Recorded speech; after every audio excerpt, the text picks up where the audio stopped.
Assalamualaikum warahmatullahi wabarakatuh Bunda. Kali ini kita mau bikin black sesame cake ya. Terinspirasi tadi waktu dari pasar saya itu beli sesame ya, black sesame cake yang teksturnya itu seperti ini ya. Nah, seperti ini.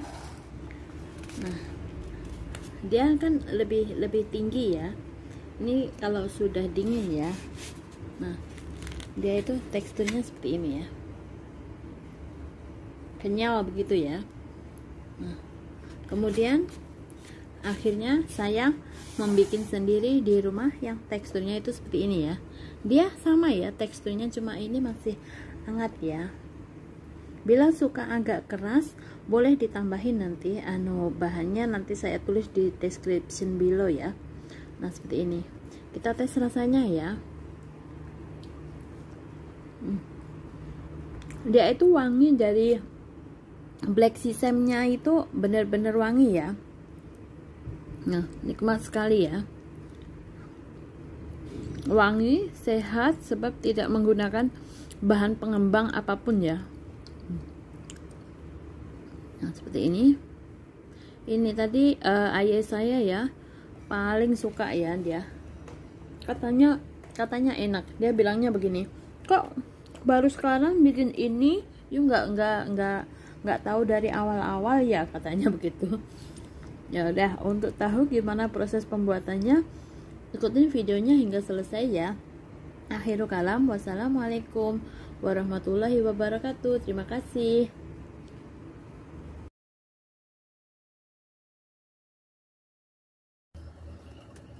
Untuk membuat black sesame cake ya Bunda ya, cake yang berasal dari Chinese ya. Kita siapkan dulu bahannya ya. Di sini ada 100 gram black sesame atau wijen hitam yang sudah kita sangrai, kemudian kita blender ya. Kemudian di sini ada kita menggunakan pure water chestnut flour ya, atau bila tidak ada tepungnya itu seperti ini ya Bunda ya. Tepungnya itu seperti ini, tetapi bila tidak ada boleh diganti menggunakan tepung tapioka ya. Kemudian ada 10 gram ya, 10 gram tepung beras, kemudian ada gula pasir sebanyak 140, kemudian kita menggunakan 800 ml air, nanti kita bagi menjadi 2 ya. Kemudian di sini ada juga 1 sendok makan vegetable oil ya. Pertama-tama dalam mangkok yang besar kita masukkan black sesame-nya ya. Black sesame-nya, kemudian kita tambahkan air setengah dari total air ya, yaitu 400 ml. Kemudian kita aduk rata ya. Nah, sesudah tercampur rata seperti ini, kemudian kita saring ya supaya tidak ada adonan yang bergerindil. Sesudah sesamenya tercampur rata dengan air, kemudian kita saring ya supaya tidak ada adonan yang bergerindil ya, seperti ini. Nah, kita saring ya. Sebenarnya boleh juga tidak disaring ya Bunda ya, tapi bila lebih suka halus boleh disaring ya, seperti ini ya, supaya tidak ada adonan yang bergerindil. Sesudah tercampur rata seperti ini, kemudian kita sisihkan ya. Kemudian dalam panci yang bersih kita masukkan tepung chestnutnya ya. Kemudian tambahkan juga tepung berasnya. Kemudian kita masukkan sisa air ya.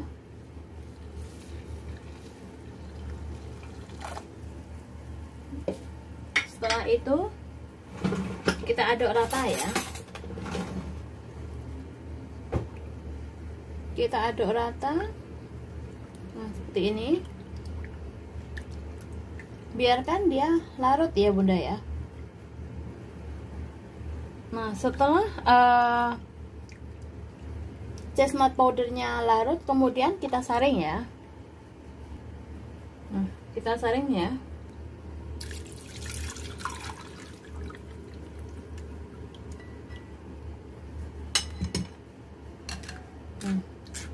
Dia pasti ada bagian tepung yang tidak halus ya. Nah, seperti ini. Nah, setelah tercampur rata seperti ini, kemudian kita sisihkan. Bila black sesamnya sudah tercampur rata seperti ini, dan juga adonan dari tepung lainnya sudah rata juga, sudah tercampur dengan air, kemudian kita panaskan api menggunakan api sedang ya. Tambahkan gula pasirnya ya. Tambahkan gula pasirnya, kemudian kita aduk rata terus ya. Jangan ditinggal hingga dia mendidih ya.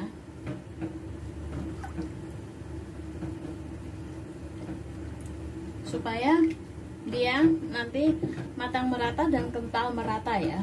Kita aduk terus ya.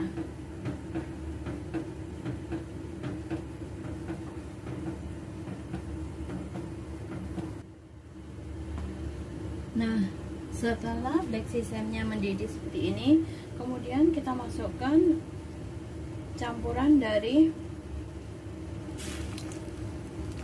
tepung tadi, kita aduk rata ya. Kita masak hingga dia mengental dengan sendirinya ya, seperti membuat bubur sumsum ya.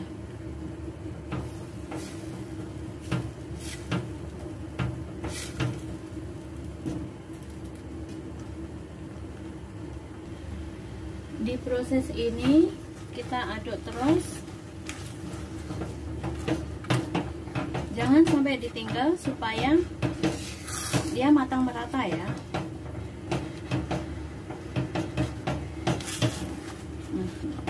Bila sudah tercampur rata seperti ini dan dia juga sudah meletup seperti ini, tertanda dia sudah matang.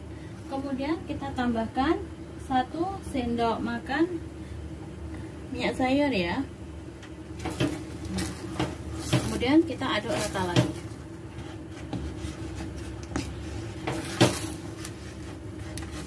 Nah, setelah tercampur rata seperti ini, kemudian kita matikan apinya ya. Siapkan loyang yang sudah kita olesin tipis-tipis menggunakan minyak. Kemudian kita taruh adonan tadi ke dalam minyak ya, ke dalam loyang yang sudah kita alasin ini ya.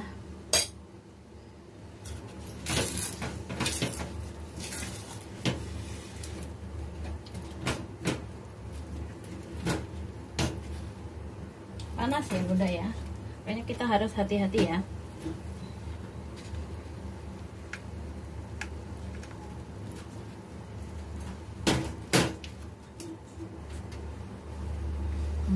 Ini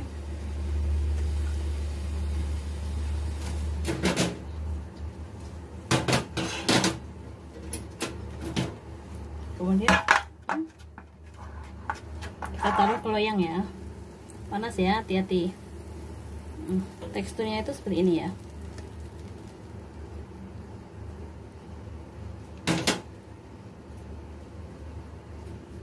Nah, seperti ini. Kemudian kita ratakan ya.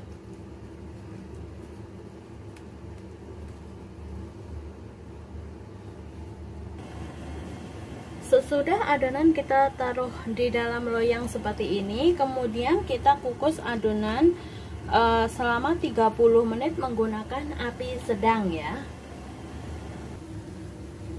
Sesudah air dalam kukusan mendidih seperti ini, kemudian kita masukkan loyang itu ya. Kemudian kita kukus selama 30 menit ya. Jangan dibuka ya. Dan tidak perlu dialasin menggunakan spray bersih ya Bunda ya. Kita biarkan kita kukus selama 30 menit menggunakan api sedang ya. Setelah kita kukus selama 30 menit ya Bunda ya, matikan apinya, kemudian buka tutup kukusan. Nah, teksturnya itu seperti ini ya. Dia kenyal seperti ini ya. Biarkan dia dingin di suhu ruang, baru kemudian nanti kita potong ya. Rapikan bagian atasnya supaya dia lebih cantik ketika kita potong ya. Mumpung masih panas, kita rapikan bagian atasnya ya. Seperti ini.